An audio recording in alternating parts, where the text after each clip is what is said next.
Hello and welcome to Newspeak, New Cultural Forum's look at the weekly news. I'm Amy Gallagher, standing in for Peter Whittle. He'll be back with us soon. And I'm joined by our regular commentators, Philip Kiszely, Senior Fellow of the New Cultural Forum and Cultural Historian, Rafe Heydel-Mankoo, Senior Fellow of New Cultural Forum and Royal Historian. And we're also joined by Pitt, host of the Deprogram podcast and of the European Conservative. So just to start off, we've got our local events, Rafe, that you're going to talk us through. Yes, just a few events now to round up February for our locals events. So if you live in or around any of these towns and cities and would like to meet some like-minded spirits, do come along on these tomorrow, Sunday the 16th of February in Norwich in the afternoon, Monday the 17th of February in Reading at 7 p.m, Wednesday the 19th of February in Brighton, where the gentleman to my right will be speaking, Harris and Pitt, a great event there to attend. Thursday, the 20th of February in Beaconsfield, Dr. David Starkey will be making some ripples there, I imagine. And on Saturday, 22nd of February, our lunch is now full up in London. So please note we are full up for our London pub lunch. But fear not, on Thursday, the 27th of February, there's a meeting of our new London South West chapter. If you want to come to any of those events, just email locals@newcultureforum.org.uk. That's locals@newcultureforum.org.uk. And while I've got the camera and the microphone, I just want to congratulate Amy Gallagher for producing probably our most important documentary that we've ever produced, presented by the indefatigable Alex Phillips, who many of you will know from Talk TV. This documentary is titled Britain's Silent Rape Explosion. And Amy, do tell us a bit more about it. Yeah, so it's looking at the correlation between the rise in sexual violence, not just in Britain, but across Europe, and how this correlates to the rise in mass immigration and people coming from certain countries with certain cultural beliefs. We had two ex-Muslim women, Nuria Khan and Yasmin Mohammed, speaking out about kind of abusive practices from Islamic countries and their own experiences. It was a very powerful thing to be involved in. Even when I was listening in on the interviews when I was there live, I sort of knew, I thought, gosh, this is really strong stuff. And I learned a lot from doing it. So I'd really encourage everyone to watch it if you haven't already, because it's very important, I think. It was just, I watched it for the first time on Sunday morning as it went out live. I hadn't seen any of the footage before. And it was almost like it was so strong. It was also like being punched in the face about every 30 seconds. You know, these statistics would hit you and hit you and hit you. And it's a very linear narrative, and it's just one set of statistics after another with interviews that really illustrate them. And the figures are dealt with in a really interesting way. It's, you know, congratulations, Amy. It's an incredibly important contribution to the discussion. It's probably the most important contribution to this discussion over the last few years. So, and we've had a hugely positive response from lots of famous faces on social media who've been retweeting and publicizing it as well, because they also can see. I mean, one person said it's the most important documentary, or one of the most important of the decade, because it's the first time I've seen so many of these statistics being given an airing properly in one place. You know, 77% of the rapes in Paris, those convicted are foreign nationals. In Germany, Afghans and Pakistanis 6 times as likely to have committed rape as a German. Truly horrendous statistics, but really important. You can see the video on our main YouTube channel. It's the main video on that channel. We'll also link to it actually in this video description too. Please do watch it. And importantly, please do share it widely across social media. Hugely important that we get this message to as many people as possible. Yeah, well, I had this documentary very much in mind when we got this recent news or headline come through that a judge has recently ruled that a refugee scheme that was set up for Ukrainians is going to be used to allow Gazans to enter the country. It was kind of a jaw-dropping headline because I still had in mind all the dangers that could be associated with that. Rafe, do you want to talk us through this a bit more?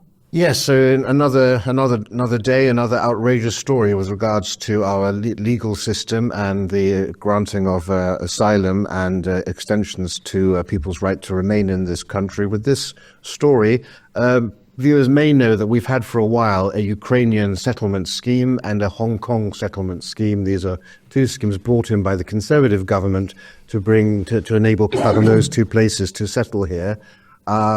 There was never any indication, there was never any possibility of the government actually agreeing to house Palestinians in this country, for much the same reason that the Egyptians and Jordanians are opposed to accepting them as Donald Trump wants them to, because, of course, there's a huge security risk with Palestinians coming over here. But, of course, we now live in the age of activist judges, and we have had one of these judges, coincidentally, the son of a Guardian journalist who's actually extremely anti-Israel, extremely pro-Palestinian, and he has reinterpreted the Ukrainian settlement scheme legislation in such a way as to open the floodgates, essentially by establishing a precedent. That means potentially that any Palestinian would have the right to asylum here. Now, we saw our Prime Minister's questions, Keir Starmer and Kemi Badenoch acting like Tweedledum and Tweedledee, two useless sides of the same coin, trying to apportion blame to the other party. The reality is this came about because of very poor drafting of the legislation by the Tory party. The hearing of this family of six started under the Tories, but actually it's been under Labour that this decision was made. We are told that the Labour government is very concerned about this and does want to close the loophole that allowed this, and we hope that they do this immediately and also appeal this terrible case. Back in the 1990s, Denmark allowed in 321 Palestinians. After 30 years, they went back to check. 62% of them had a criminal record. 34% of their children had a criminal record, and the majority were on benefits. In Hong Kong and Ukraine, you're at least able to determine what type of people are coming. We don't know what type of people are in Gaza. This is hugely threatening and hugely dangerous to all of us. I've also been to, in the beginning of the Russia-Ukraine war, I think it would have been roughly around the summer of 2022. I was actually in Hungary, and I went to one of the refugee centers there that was processing Ukrainians who were fleeing, largely from Western Ukraine, but also from parts of the East as well. And we should say that the Poles and the Hungarians, I should be the case, proximate countries have stepped up in order to deal with that flow, which has been calming down a little more lately, as soon as it became clear that Kiev was going to be okay. But conspicuously, when I was at that refugee processing center in Budapest, all women and children, and some elderly gentlemen who are obviously not fighting age men, and weirdly pets who were allowed to come in as well, which I thought cheered the place up a bit. So that's what a genuine refugee flow looks like. In this case, it would be much less discriminate than that. And the UK, of course, is not a proximate country to Gaza. We should say as well that these activist judges are not only empowered by poorly drafted Tory legislation, but by both our membership of the ECHR, which dates back to 1951, and Blair's absorption of the UK into the Human Rights Act, which radically, as I say, empowered these judges to do certain things which they hadn't been able to do before. Before, what the case in British law was that if the ECHR itself, the ECHR court in Strasbourg itself, interfered in our politics and ruled that certain government acts, certain government decisions were incompatible with the convention as drafted in 1951, they could issue a sort of final declaration under Article 46 saying this is not allowed. And I actually think if you've signed up to a treaty, it's not actually unreasonable, given that a treaty is a self-binding mechanism, to be held to it. What Blair did that was particularly insidious, and I'm in favour of leaving the ECHR itself, by the way, and not just leaving the Human Rights Act, but one thing that Blair did is that he incorporated all of this law, the text of the convention, as well as the evolving body of case law, particularly around Article 8, which concerns the rights to a family life. Which is this, the family thing is this. Into our politics, which basically makes a very dubious principle of family unification the basis for much of our immigration law as enforced by human rights radicals, and it should not be allowed to stand. The reason why they look like Tweedledum and Tweedledee is because neither of them is willing to leave either the Human Rights Act or the ECHR, and so they can only sort of LARP at outdoing each other rather than actually trying to outdo each other by doing something that would be in the interests of the British people. Yeah. I mean, one thing I've noticed about the discussion around this is that people talk about how do we distinguish between kind of refugees who will be a threat to our country. They may be pro-Hamas, they may have criminal records, they may be dangerous in some way, or kind of innocent civilians, kind of innocent Gazan civilians. But I do think, with our kind of documentary in mind, when people say kind of innocent civilians or innocent Gazans, I think they say it as almost as though they're just like us. But to me, even kind of innocent people, the idea that they could just come into this country and assimilate and integrate immediately, that, to me, even that's like a delusion. Well, they're from a terrorist, radicalized culture, and I've got some statistics on that viewers might be interested in. This was from a poll that ran a year ago. I think it was in February 2024. There's the Arab World for Research and Development polled Palestinians in Gaza and the West Bank, and it answers precisely the question you're asking there. 98% of Palestinians said that October the 7th made them proud. 77% want to destroy Israel. 93% support Islamic Jihad. 98% of Palestinians in the West Bank say they hate America.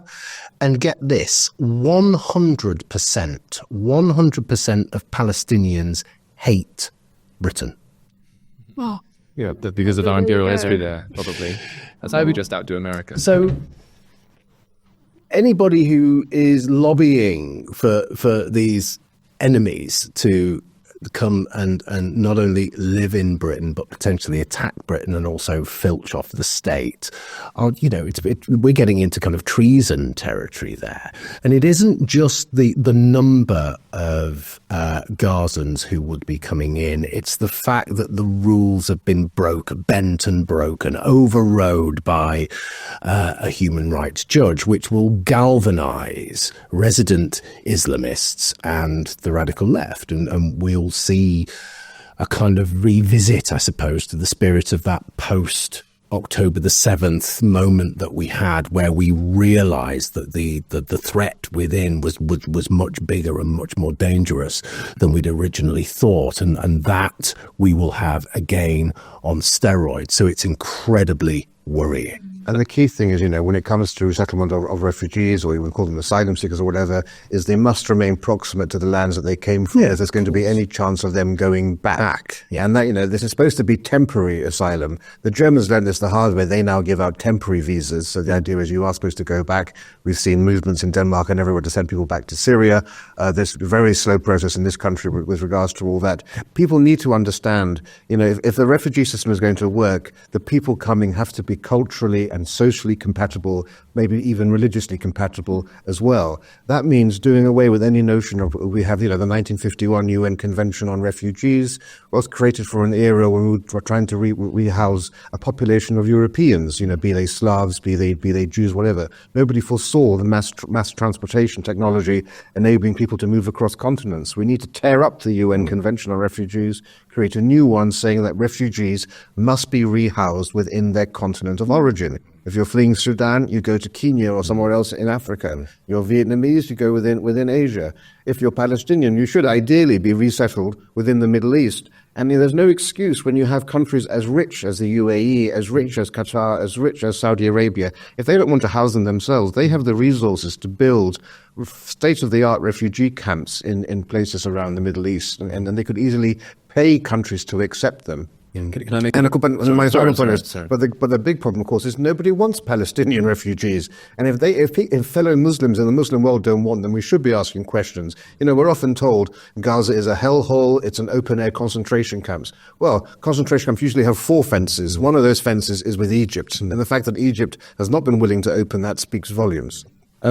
I completely agree with you, Amy, that we shouldn't equate the idea of innocence. And I think that certainly the children in Palestine, they've got a very, very young average population. I feel for them deeply, not least because they're being relentlessly programmed into an endless cycle of violence, both by the indoctrination system that exists in Gaza run by Hamas, but also by the fact that they're living in a war zone. That's obviously going to have an incredibly radicalizing influence on a young person. But I think those people are innocent, but that doesn't make them morally and culturally interchangeable with us. And it's a very crucial distinction to uphold. The second thing I will say, this is one of the odd occasions where I usually lament the fact that we have people like Owen Jones, that we have people like Humza Yousaf, people like, I don't know if Sadiq Khan falls into this camp, but certainly those two, who are like multicultural lunatics in Britain. But as soon as you relocate them to the Middle East, they become sort of virulent blood and soil ethno-nationalists only on behalf of another people, which I find very puzzling, and it's a testament to their sort of oikophobia. Well, in the case of Owen Jones, it's a testament to his oikophobia. In the case of Humza Yousaf, it's a testament to his tribalism. But I think this is one of the, and George Gallagher would be another example I should throw in. this might be one of the cases where the left-wing double standards on that question is a good thing for us, because I don't think that people like Galloway and Owen Jones are going to be happy about the idea of bringing Gazans here, not for the reasons that we don't want them here, because we think that they're culturally incompatible, but because they view it as giving Israel, letting Israel off. They view it as a failure to uphold the right of Palestinians to self-determination in their homeland, in that part of the world. So this might be one of the cases where there's actually not that much of a left-wing cry, given their support, the left support in this country for virulent ethno-nationalism, so long as it's Palestinian, for these people to be resettled here. So that actually might prove salutary in this case, even if it's disastrous in other cases. But I think we mentioned this last week, didn't we? And we said Gazans will end up here. We also talked about democracy and people losing their faith in democracy. And in a way, you can understand why. The rules are fairly clear, but poorly written legislation allows people just run roughshod all over those rules. And it's the people who are in these positions of power will always do that. Again, we talked about Brexit. And if there's one thing that Brexit taught us, it's the rules don't apply. If people are in positions of power and they want to break the rules, by God, they will. Even if you win, you are not the winner.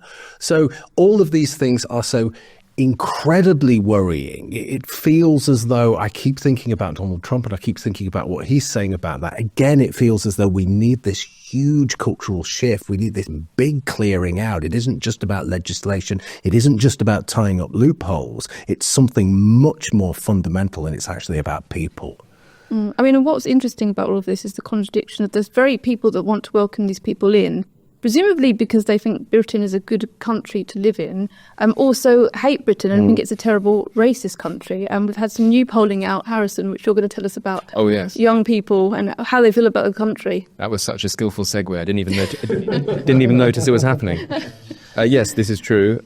I think this was polling in the Times recently, which quizzed members of my generation, the Zoomers. These are people born roughly, I think, between 96 and 2010, which I fall into, being born in 98. And it was asking all of the usual cultural questions that we are concerned about here at the New Culture Forum, not questions about tax cuts so much as, are you proud of this country? Would you fight for it? All these sorts of elementary questions that are very important if you want to have a sort of cohesive common culture that can maintain itself in the world. And of course Britain is gradually declining and ceasing to be that, as illustrated by these statistics. It showed that I think something close to 41% of my generation said there are no circumstances whatsoever under which they would fight for Britain, which is pretty shocking. Over half of them said that they regarded Britain as a systemically racist country. So all of the usual stuff that the regular viewers of the New Culture Forum will be aware are rife within our education system. And a lot of the blame should definitely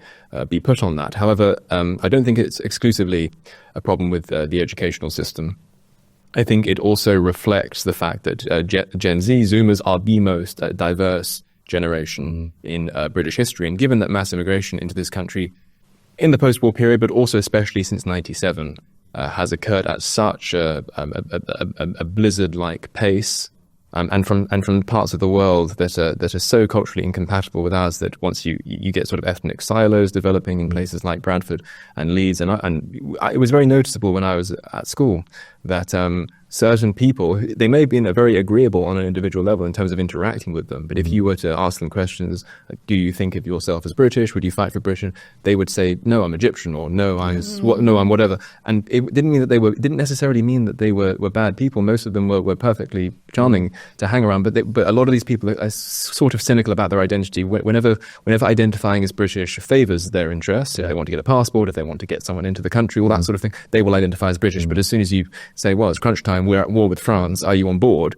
They scuttle back to Egypt or to Ireland or to wherever it might be. So I think it is also illustrative of the fact that we have many, many, many people among the Zoomers who may have been born here, but feel as though they have very shallow roots here because of our experiment with diversity and multiculturalism. And I think that's a very important point, because I've always said immigration and the indoctrination of our youth who now hold radically different views, they are both equally important, I think, to the future of this country. But of course, they're intrinsically connected. So if you look at the statistic where approximately half of youth think Britain's racist, 25% of this country, aged 10 to 24, are ethnic minorities.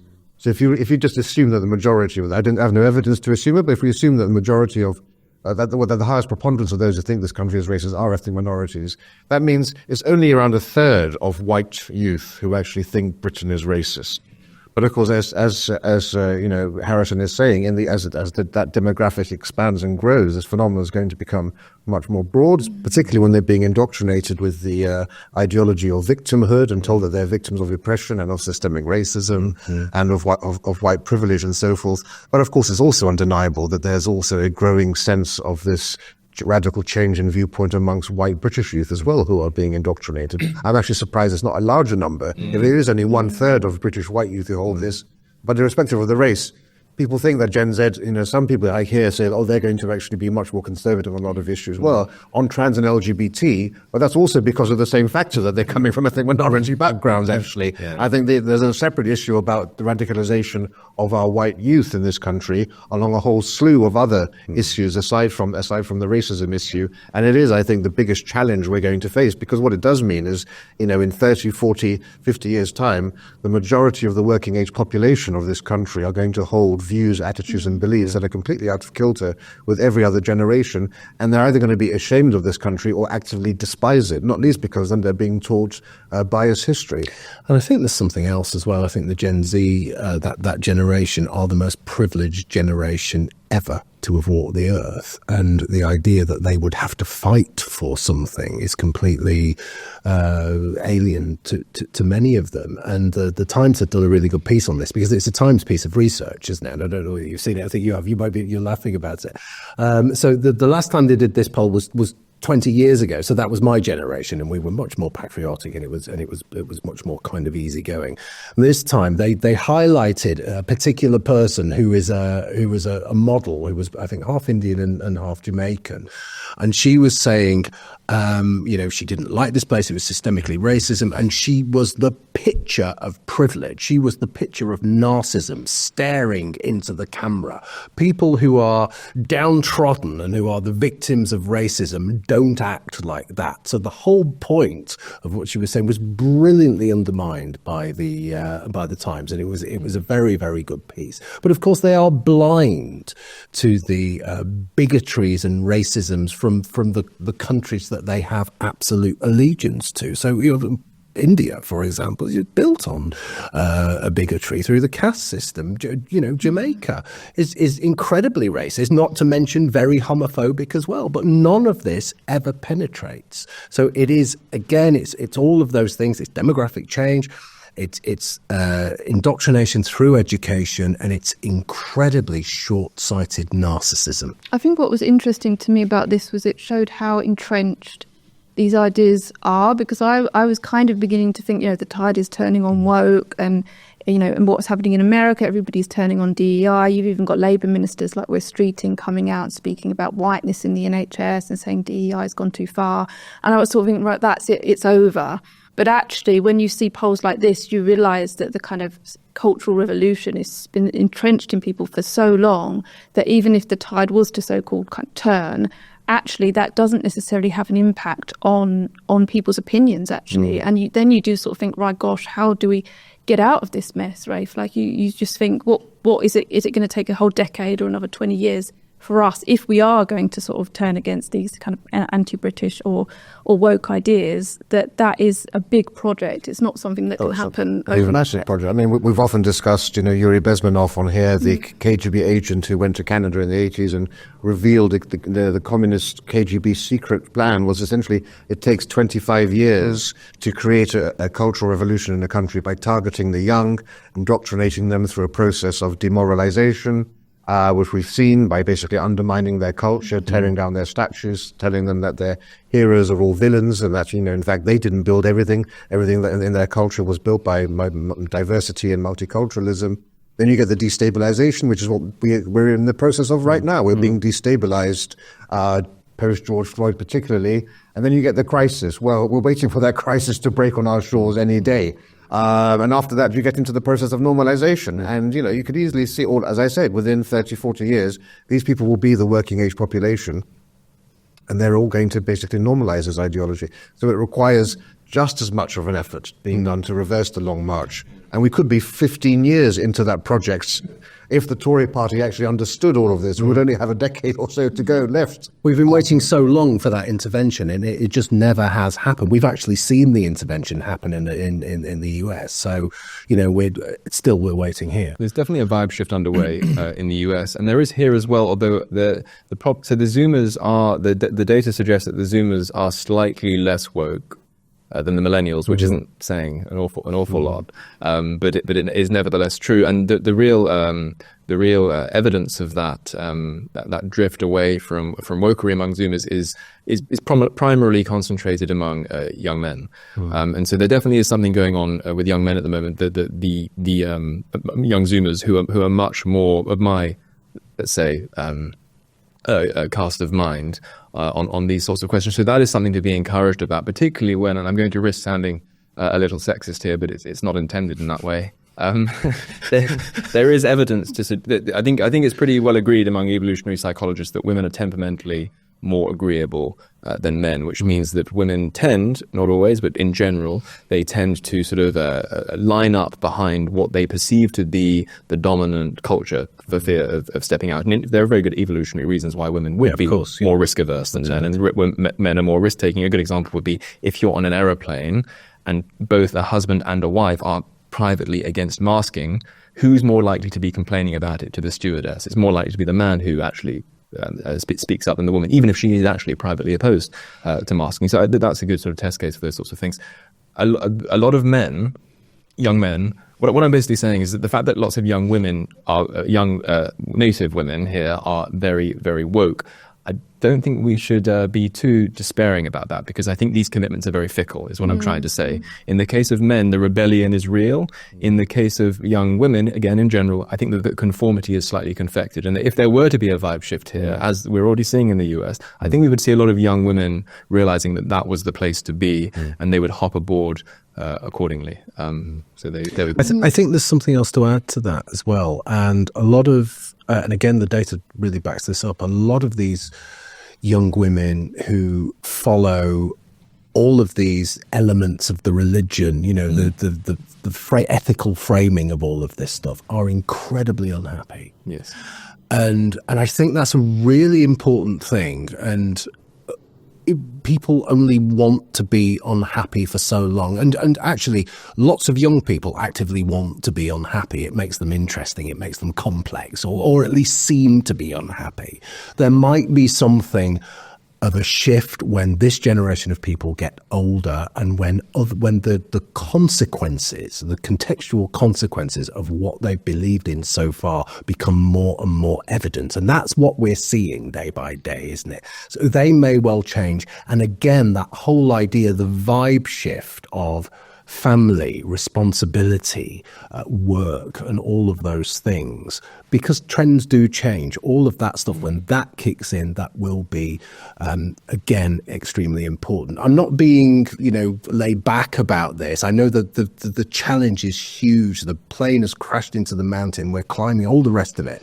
But I agree with you that these things can change. And I think one thing to bear in mind is the impact of new media on all of this, because I sometimes think in some ways it's a really positive thing in that people can access more opinions and arguments more than ever before. Like I certainly have been able to in the last 10 years than I did kind of when I was a teenager.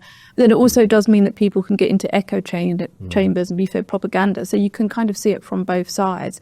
And I do wonder, with kind of infringements of free speech and media going forward, I mean, it does mean like media outlets like New Culture Forum and others are really important in this. But what do you think about that, Harrison, in terms of kind of the way that X and other apps have sort of become like news sources for people?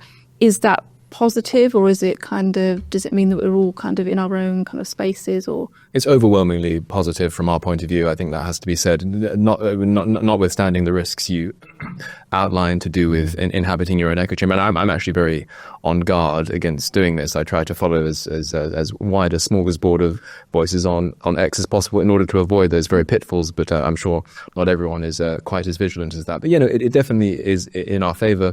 Although I think it probably does. One of the things about digital media is that it empowers the individual to curate his own entertainment and media experience. And I think that's partly what contributes to the bifurcation among Zoomers, which is much more pronounced than among millennials. Again, as I say, young men are considerably more right-coded in the Zoomer cohort than the women in the Zoomer cohort, who are much more left-wing than millennials. So right-wing Zoomers are more, Zoomer men are more right-wing than millennial men, but Zoomer women are more left-wing than millennial women. So the divide is much, much stronger. And I think, what was that statistic you have, Rafe, about how more young men in this country would have voted for...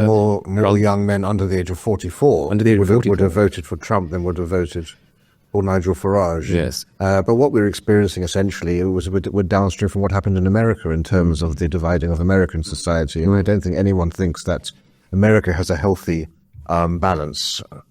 No. But in answer to your question, I think that it's overwhelmingly a good thing, because the whole bid of our political, media and cultural elite at the moment is that saving democracy means limiting the range of news and opinion to which the demos has access, which is just patently incoherent.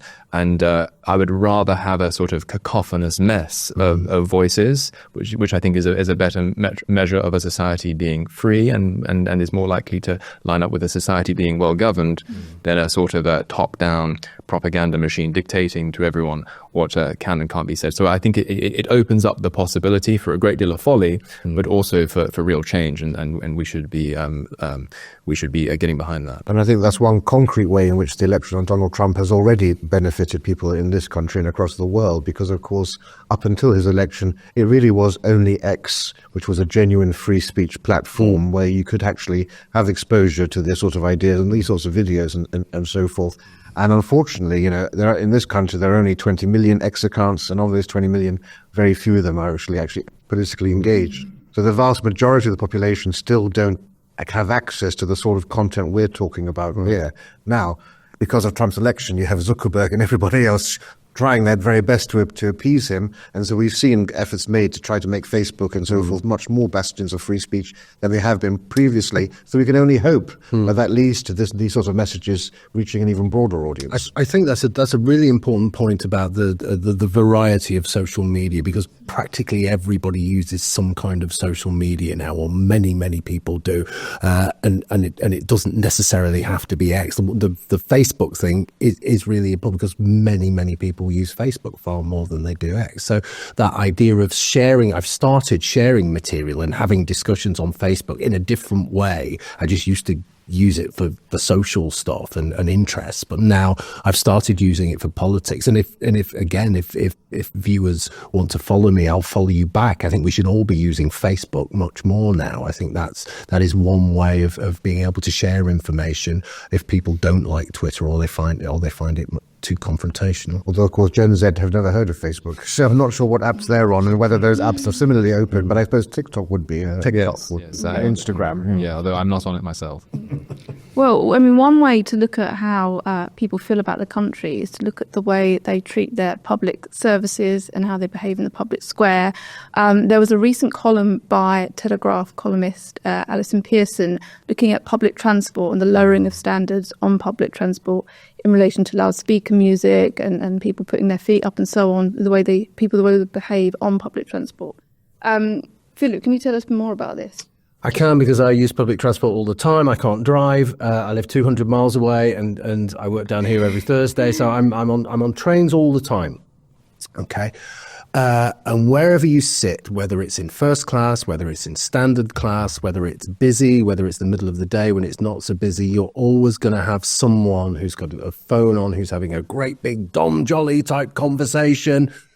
You're going to have kids running around. It's part of that sense of we've lost the ability to behave in a public space. And it's not just public transport. The other big one for me is restaurants, with children talking around, running around in restaurants, and people talking really loudly in restaurants in big groups. So there is that sense that public space isn't what it used to be. Now, there are various reasons for that.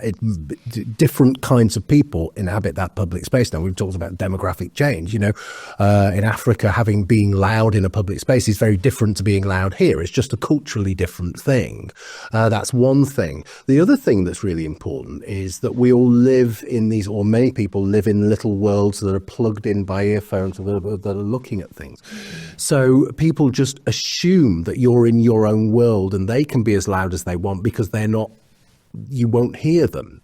So it's this fabric of society, this sense that we are all together, we are part of British society, which is completely torn apart. It's thrown away. I mean, I'd like to know how many people here watch in terms of viewers, watch things like the FA Cup or the Wimbledon final or these things which are cultural things that everybody used to sit down and watch. My guess is they probably don't do that anymore. And behaviour has changed in a similar way. We live in we've already talked about silos. We live in little kinds of silos. So it's very sad that this happens, but it's also sad that if you challenge this behaviour, more often than not, you're going to be on the receiving end of at least kind of sulky stroppiness, but there might be, a real set to a real argument or possibly violence. And people always say, I was very brave to stand up to this thing. Nobody said anything. I think it's up to us to do more of that and to challenge bad behaviour when we see it. Obviously not to put ourselves in danger, but it really is important to challenge this stuff because it is the norm now rather than the exception. I mean, Miriam Cates, former Tory MP, she gave an example recently. More and more people coming up with kind of examples on social media of their experiences on public transport. And she said that there was somebody using loud music and she asked them to turn it down. And the person said, no, what's your problem? And she was quite struck by the fact that nobody else on the public transport kind of stuck up for her or even kind of smiled at her or helped her. What do people think about how do you enforce something? I mean, should there be kind of rules on public transport that should be enforced, or how do you change people's behaviour? Well, the thing worth remarking first is that in high trust societies, you don't need these sorts of rules.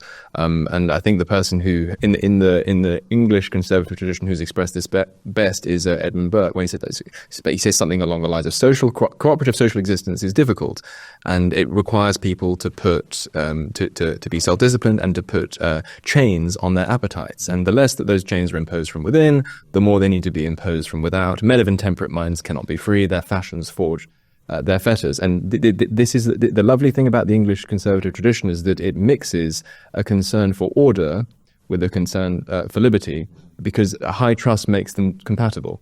And now that we exist in a low trust society, they're not, and that would be bad enough. But the thing that makes it especially bad is that the state doesn't even bother to take our side anymore. I mean, the state could bring in more rules, and it probably should, given the fact that we're now dealing with this dysfunctional mess. There probably some rules, some that used not to be necessary, probably are due. But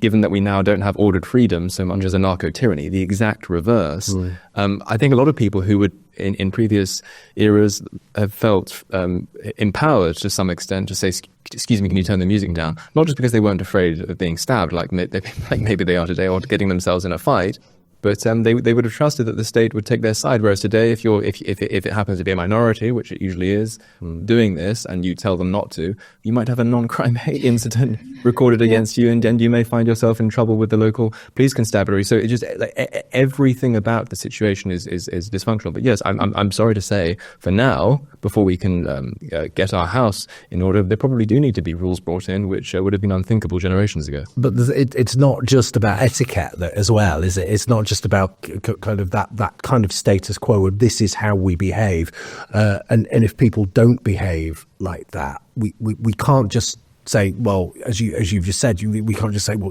don't do that, please, But we also can't go to the person who's in authority either, because they will do nothing. So if you go to the train manager or the conductor or whatever they're called these days, they will see who's causing the problem, look at their characteristics, and then blame a person with particular kinds of characteristics. So you can't win anyway. The state doesn't function, but also that idea of trust, the idea of etiquette, and the idea of kind of the fabric of society doesn't hold together either. It's a lose-lose situation. I mean, I went to the theatre yesterday to see a musical, and there were about 100 young people in their teenage years there, all English And I was amazed at how well they all behaved. They were there for a good time. They had dressed up for the occasion. They were drinking a lot, but they were all extremely respectful. And I was struck, actually, by how decent they were, which made me sort of think twice about my own preconceived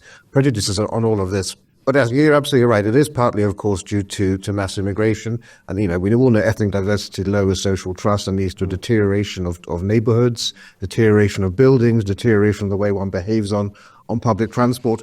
But it's not just from immigration, because we also see this very much amongst both the indigenous population as well as those who are second or third generation immigrants and, perfectly, acclimatized to British culture. And it's because our society has, for the last 30 years, pop culture has fetishized the crude, the crass, the vulgar. Television shows like Shameless celebrate this. You watch things like Big Brother, it's always the loud, really vulgar person who becomes the star of the show and is celebrated.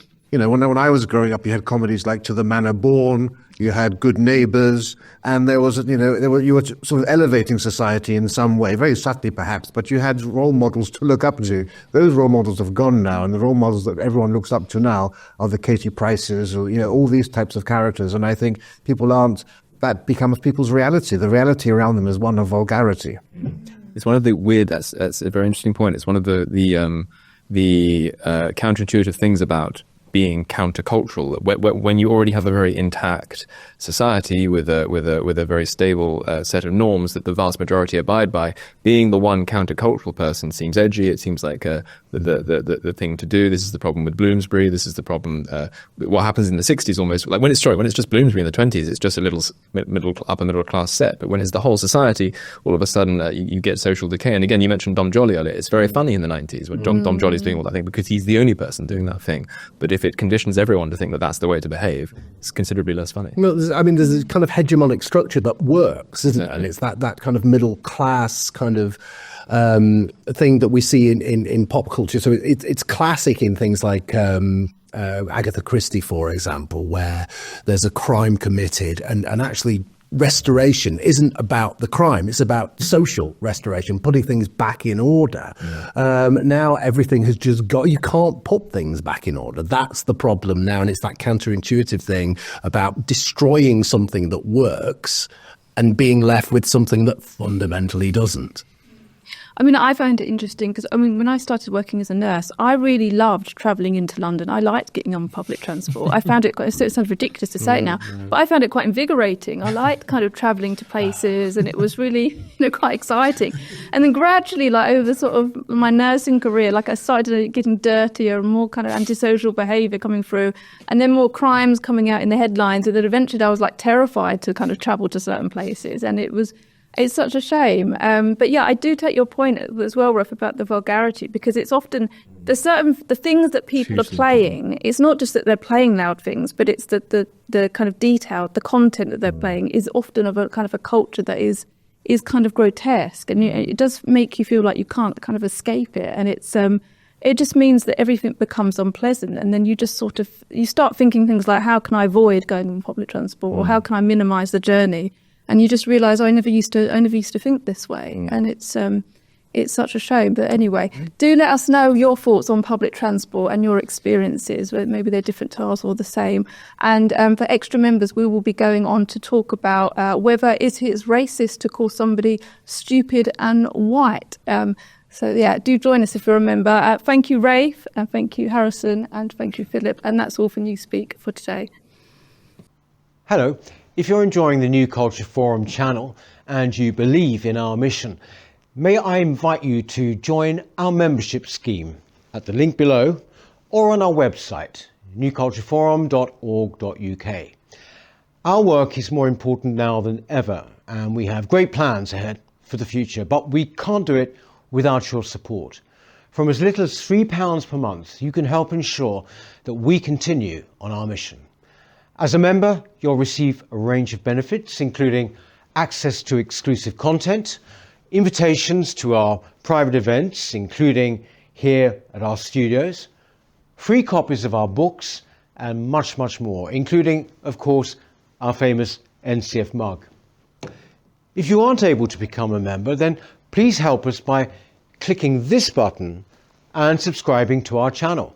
It's completely free. Just remember to also click the bell icon so that you can get notifications when we post new videos. Thank you.